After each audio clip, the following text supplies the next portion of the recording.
The highest praise, glory, and honor to our loving Savior, King of Kings, and the Lord of Lords, Almighty. There is Jesus. To remember the church, the blessed preaching and teaching our dearly beloved parents in the Lord. And greetings to all Almeida family here, praise the Lord. Ako'y magpasalamat po sa pinakamahal na Panginoon Jesus. 2 weeks ago po, binangga po yung sasakyan ko. Nakaparking po kami. Binangga po, biglang binangga po yung bumper doon sa likod. Nakaparking na po ako, binangga, biglang binangga yung bumper doon sa likod. Tapos, tumakbo pa yung nakabangga. Buti na lang yung aming kapitbahay. Hinabol niya. Kinuha niya yung yung plate number, pati yung sasakyan yung VIN number sa sasakyan. Tapos sumunod po ako kasi hindi na po gaano nakatakbo yung sasakyan niya na lumabas na yung gulong sa kanan ng driver's side. Tapos kinuhanan ko, hiningi ko yung insurance, hiningi ko yung driver's license, walang maibigay, wala siya, dalawa, wala. Tapos tumawag po kami ng pulis. Tapos sinabi naman po ng pulis na kung kailangan ng insurance, binigay po ng website para doon po kami mag-file ng case po doon sa Bumbanga. Tapos tumawag po ako sa insurance, tapos tumagot naman po insurance, pinadala po sa body shop.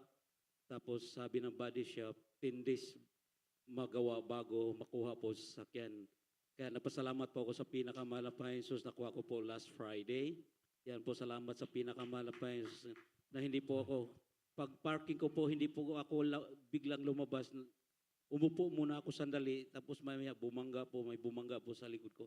Kaya maraming salamat sa pinakamahal na Panginoon sa kanyang pag-iingat po sa araw-araw. Amen. At dito po, bago po natagpuan ang pinakamahal na Panginoon Jesus sa gawain ito, marami po akong bisyo po. Nag-aaral ako sa Manila, hindi ko po natapos ang aking pag-aaral. Tapos napunta po ako dito sa Amerika. Nashiran po ako sa banal salita ng pinakamahal na Panginoon doon sa Pilipinas. Hindi ko po yung binigyan halaga. Ayaw ko pag lingkod sa pinakamahal. Kontento na po ako maglingkod doon sa Katoliko. Okay na po yun sa akin. Tuwing Sunday po, punta po ako. Malapit lang po doon sa aming tirahan. Sunday. Tapos nashiran po ako. Hindi ko binigyan ng halaga. Hanggang sa nag-decide ako na sumama overnight service. Tapos Sunday service, nagpabautismo ako doon po sa Cunita Astro. Tinanggap ko po ang pinakamahal na Panginoon Jesus. At patuloy pa akong dumadalo sa kanyang banal na gawain. Hanggang sa yun sa kahabagan ng pinakamahal na Panginoon Jesus, napunta dito po sa Amerika. Natagpuan namin yung banal na gawain doon po sa Beloved Preacher Brother John na wala na po, nandun po sa piling ng pinakamahal na Panginoon Jesus. Doon po nag-upisa sa bahay nila.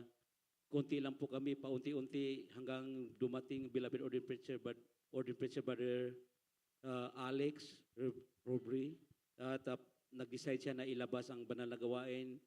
Palipat-lipat po kami ng gawain hanggang sa napunta po sa Long Beach, hanggang napunta po dito, doon sa LA, hanggang nanatili po tayo dito sa banal na gawain dito sa Carson. Maraming salamat sa pinakamahal na Panginoon Jesus. At dito po, pagdating namin sa Amerika dito, gusto ko nang umuwi kasi ayaw ko dito kasi parang na-homesick ako na walang ginagawa.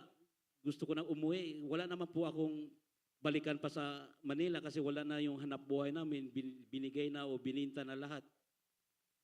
Napag-isipan ng mother ko, pinaaral ako dito sa LA. Nag-aral po ako ng operator computer po dito po sa dito sa Lafayette sa may Metro Skill. Yan, nag-aral po ako. Pinakuha po ako ng English na exam para makakuha ng kurso.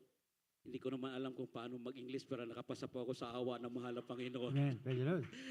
Kaya nakakuha ako ng kurso na vocational. Nakuha ko yung operator computer na natapos ko po yan. Maraming salamat sa pinakamahal na Panginoon doon sa Pilipinas. Hindi ko po natapos na nasira sa barkada kung saan ako pumupunta sa kung ano-ano ng pinag-aaralan ko. Maraming salamat sa pinakamahal na Panginoon Jesus. At di ko rin akalain na gagamitin niya ako sa kanyang banal na gawain. Hindi naman po karapat-dapat. Nandyan po ang gabay ng pag-iingat ng pinakamahal na Panginoon Jesus. At next week pa po yung birthday ko. June 1 po ang birthday ko. Kaya pasalamatan ko po sa pinakamahal na Panginoon Jesus. Yan po, dagdag sa edad. Maraming salamat sa pinakamahal na Panginoon sa kanyang mga pagpapalang ibinigay sa araw-araw, sa proteksyon, nandyan palagi. ang pinakamahal na Panginoon Jesus sa kalusugan.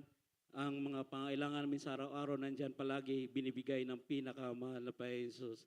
Ang lahat ng kapurihan pa salamat ay tanging sa pinakamahal na Panginoon Jesus po lamang. Praise the Lord. Amen. Hallelujah. Praise the Lord. Muli po ang ating pong pinakamamahal na Panginoong Kristo. And God bless you po.